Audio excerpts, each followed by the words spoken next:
유다와 베냐민의 대적은 사로잡혀 갔다가 돌아온 사람들이 주 이스라엘의 하나님의 성전을 짓고 있다는 말을 듣고서 스룹바벨과 각 가문의 우두머리들에게 와서 말하였다.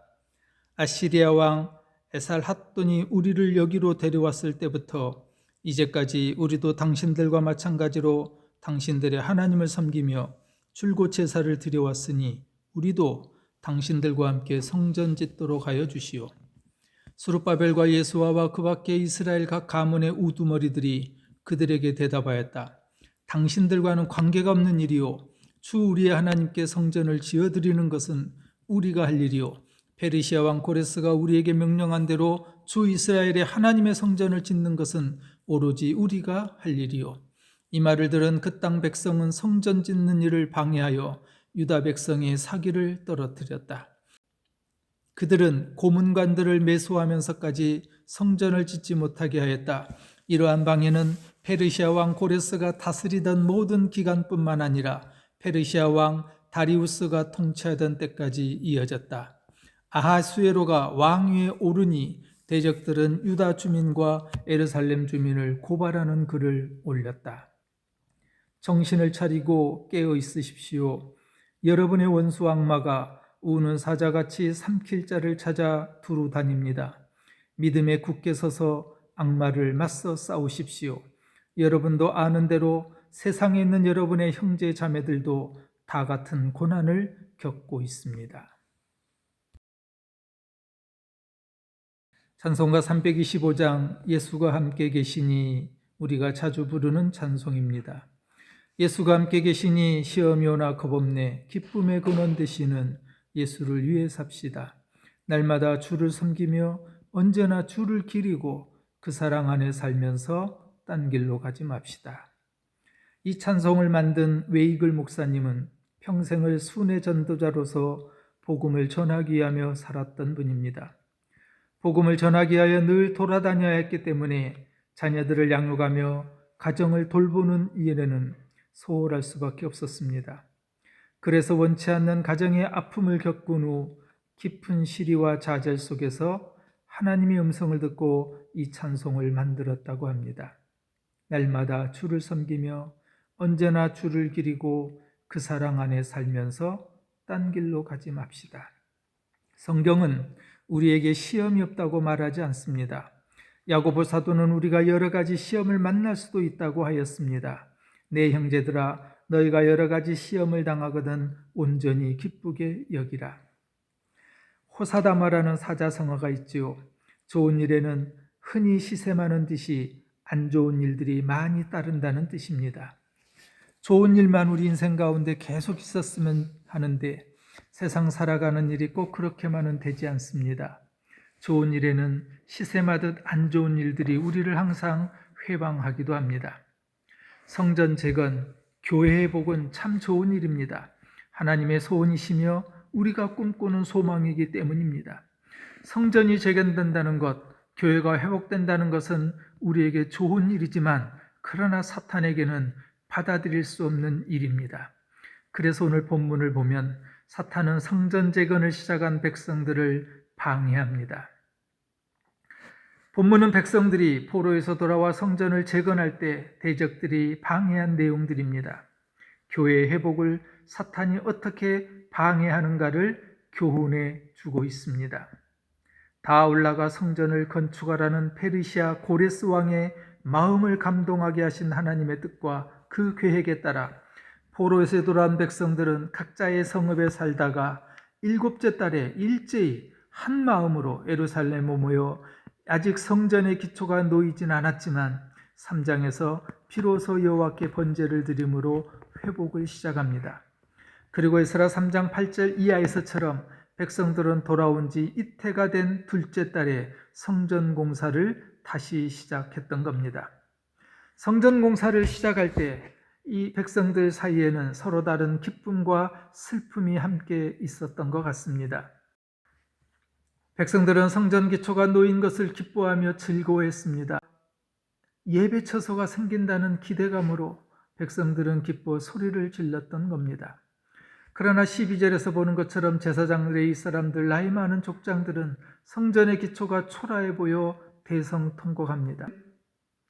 과거 화려했던 솔로몬 성전을 보았던 사람들이기에 공사가 시작된 이 초라한 성전이 안타까워 슬펐던 겁니다. 이렇게 성전 공사를 시작하면서 백성들 속에는 기쁨도 있었고 슬픔도 뒤섞여 있었습니다. 어쨌든 성전 공사는 시작되었습니다. 그리고 좋은 일만 계속되면 좋겠는데 시샘하듯 좋지 않은 일이 일어납니다. 북쪽의 사마리아 사람들이, 이 이방인들이 성전 재건을 방해하는 문제가 생겼던 겁니다. 성전 건축을 방해하는 사람들은 유다와 베냐민의 대적 원수들이었습니다. 이들은 북쪽 이스라엘이 아수르에게 망할 때 아수르 왕 에사라돈이 이주시킨 이방인들이었습니다.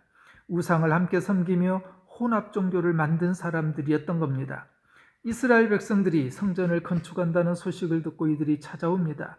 그리고 자신들도 하나님을 찾고 하나님께 제사를 드린다면서 함께 성전을 건축해 달라고 요청합니다. 유다와 베냐민의 대적들이 성전 재건을 함께 하기를 원했던 겁니다. 그러나 우리가 3절에서 보는 것처럼 너희와는 상관없는 일이라며 거절합니다. 하나님의 성전을 건축하는 것이 너희와 상관없는 일이다. 우리가 홀로 이 성전을 건축하겠다고 말합니다.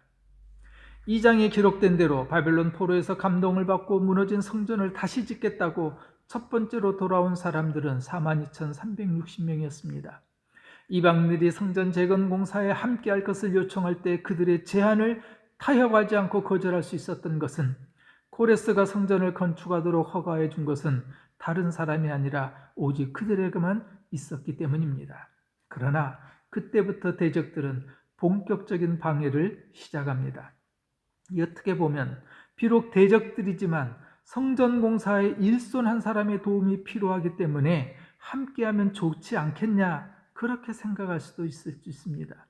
그러나 거절한 이유는 우상을 섬기는 그들에게 오염되지 않기 위해서였습니다. 남유다와 북이스라엘이 이전에 멸망하게 된 결정적 원인은 우상숭배 때문이었습니다.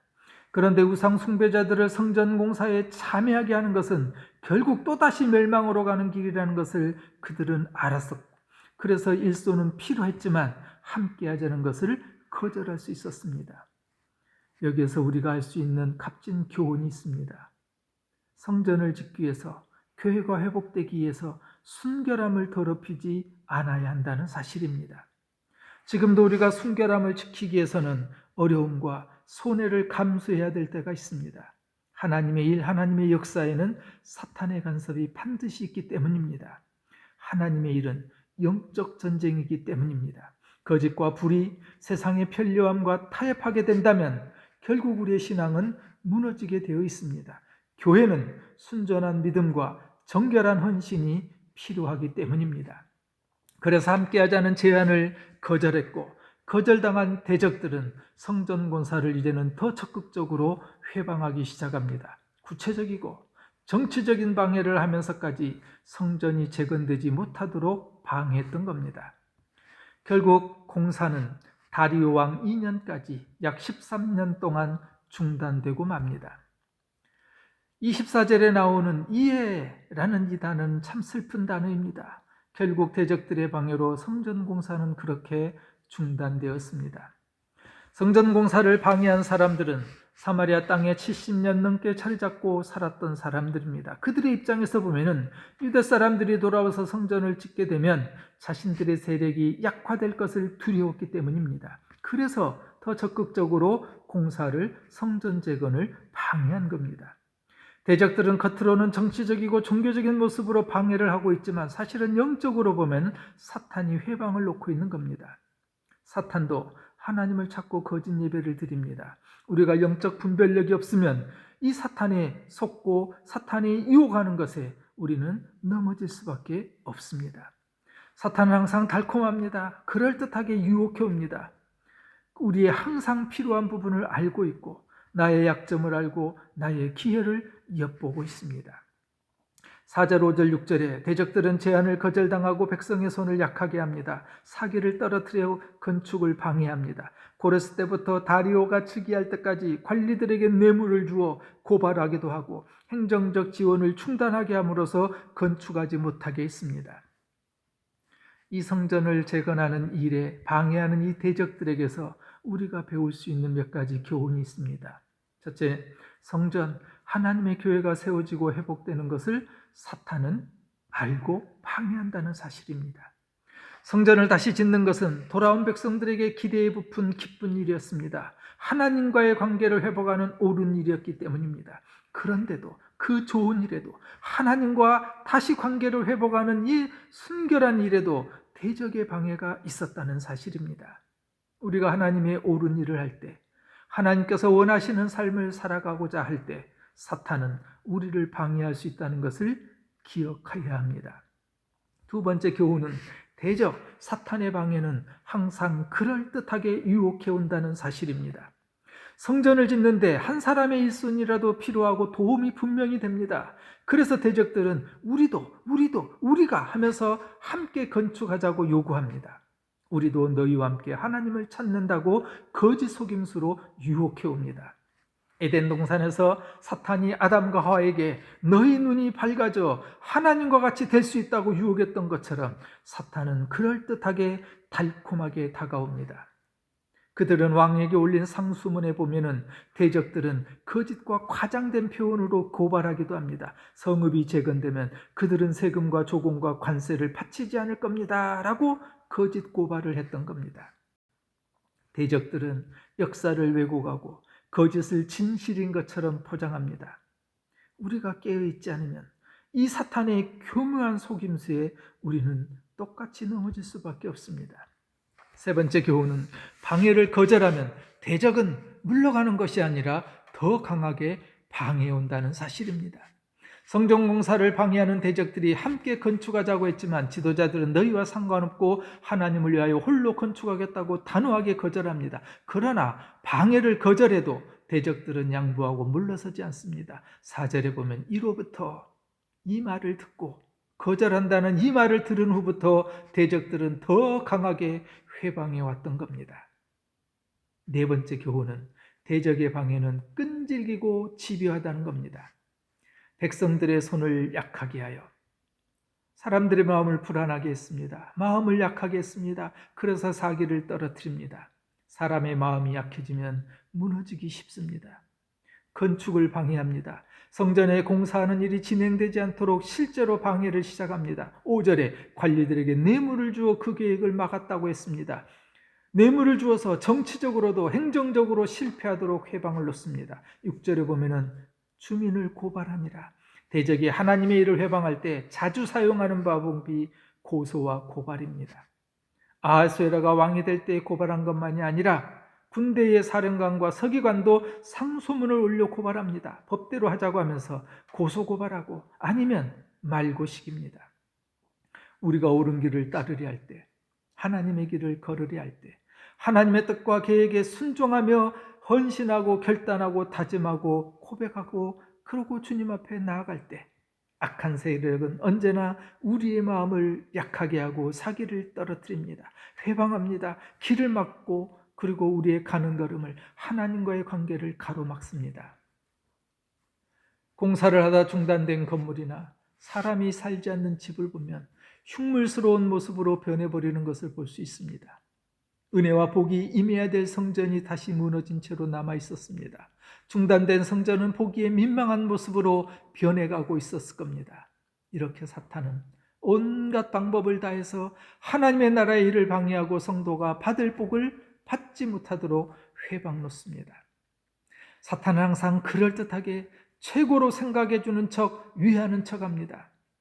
사람을 통해서, 때로는 내 주변의 환경을 통해서, 때로는 세상의 힘을 가지고 이 땅에 교회가 세워지고 회복되며 성도가 복받는 것을 회방합니다. 그러므로 교회 안에서 때로 오해와 거짓말을 통해 다툼이 일어나고 분쟁이 일어나는 모든 일들을 우리는 항상 조심하고 경계해야 합니다. 특별히 조심해야 되는 것은 속상한 일이 있어도 남을 모함하고 뒷담화하면 안 된다는 겁니다. 사람 사는 곳이라 우리 안에 속상한 일도 있고 교회 안에 오해도 있을 수 있습니다. 그러나 그것을 교회 밖 세상 사람들에게 고자질하는 것은 우리가 우리 교회에 침을 뱉는 일입니다. 사탄이 좋아할 일이고 사탄의 속임수에 넘어지는 일입니다. 시험 없는 신앙생활은 없습니다. 하나님의 아들 예수 그리스도께서도 시험을 만났고 공생의 사역을 시작하시기 전에 먼저 시험을 이기셨습니다. 사랑하는 여러분, 시험이 없는 신앙생활은 없습니다. 신앙생활을 잘한다는 것은 시험이 없다라는 것이 아니라 시험을 성공적으로 극복하는 것입니다. 예루살렘 성전 공사는 중단되었지만 다시 시작될 겁니다. 오늘 한국교회가 어려움과 위기 가운데 있습니다. 무너져 있습니다. 그럼에도 주님의 교회는 다시 회복될 것입니다. 우리는 다시 일어날 것입니다. 그러나 회복을 방해하는 대적들이 있다는 사실을 기억하시기 바랍니다. 이 대적들은 교묘하게, 집요하게 온갖 수단과 방법을 동원해서 우리를 회방할 것입니다. 예수가 함께 계시니 시험이 오나 겁없네. 기쁨의 근원 되시는 예수를 위해 삽시다. 날마다 주를 섬기며 언제나 주를 기리고 그 사랑 안에 살면서 딴 길로 가지 맙시다. 바울과 베드로 사도는 우리에게 이렇게 권면합니다. 마귀에게 틈을 주지 말라. 정신을 차리고 깨어 있으십시오. 여러분의 온수 악마가 우는 사자같이 삼킬 자를 찾아 두루 다닙니다. 믿음에 굳게 서서 악마를 맞서 싸우십시오. 여러분도 아는 대로 세상에 있는 여러분의 형제 자매들도 다 같은 고난을 겪고 있습니다.